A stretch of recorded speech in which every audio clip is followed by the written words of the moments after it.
Next up, columnist Eli Lake said the U.S. is acting like a, quote, banana republic, and what he says is its, quote, political assassination of Michael Flynn.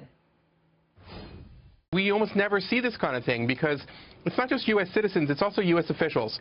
This is the kind of thing that happens in banana republics when the national police will go after a political leader that they don't like and using these extraordinary powers. And we trust the NSA and the FBI to use these powers to catch criminals and terrorists, but that should not interfere in our politics. And that stuff is interfering right now in our politics. With me now, Fox News senior judicial analyst Judge Andrew Napolitano.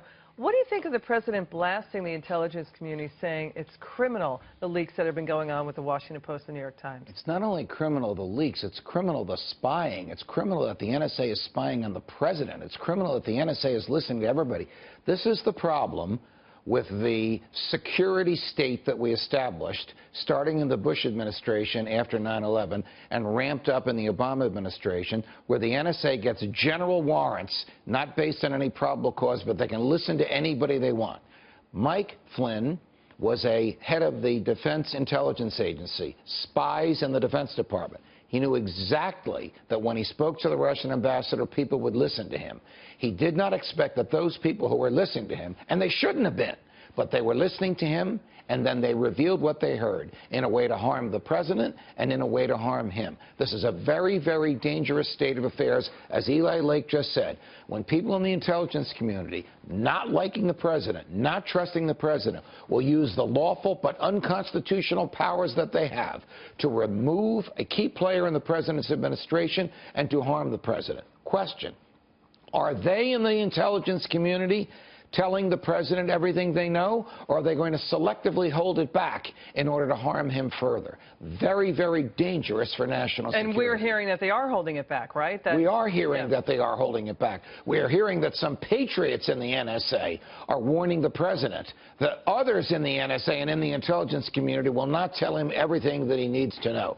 Admiral Harvard has a very, very difficult job ahead of him because he has to acquire information from an intelligence community adverse to his boss. That's reprehensible. Well, it appears that they're holding it back because they fear that the White House is so in line with Russia. Is that the storyline? That is the stated reason that they will give for not giving the president information. Right. If somebody in the intelligence community doesn't trust the president, they should quit, because the president needs members of the intelligence community that trust him and that he can trust, because it's vital that he knows what they know. All right, Judge, what do you make of this? A former NSA official tweeting this out, that it's basically all-out war with the Trump administration, between the Trump administration and the intelligence community. Look at this.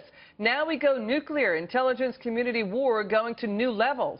Just got an email message from senior intelligence community friend. It began, he will die in jail, meeting the president. It also went on to say U.S. intelligence not the problem here. It's the president's collusion with Russian intelligence is. Many details, the essence is simple. I mean, Judge, it's the role of Congress, not shadowy players, anonymous players in the intelligence community, right, to basically probe what's going on with the White House or act on it, right? If the Congress thinks that the White House is behaving in an unlawful fashion, the Congress has the tools to probe that.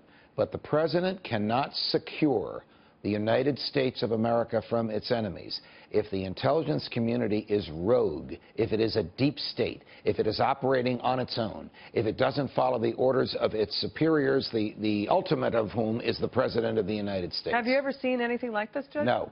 I've never seen anything like this. I don't think there's ever been anything like this since 1947, when Harry Truman and the Congress established the security state that we now have. It's so big, it's so large, it's so secret, it's so immobile. It has so many tools, so many legal but unconstitutional tools. It can use those tools to harm the American people and to harm the president for political reasons. What do you fear the most?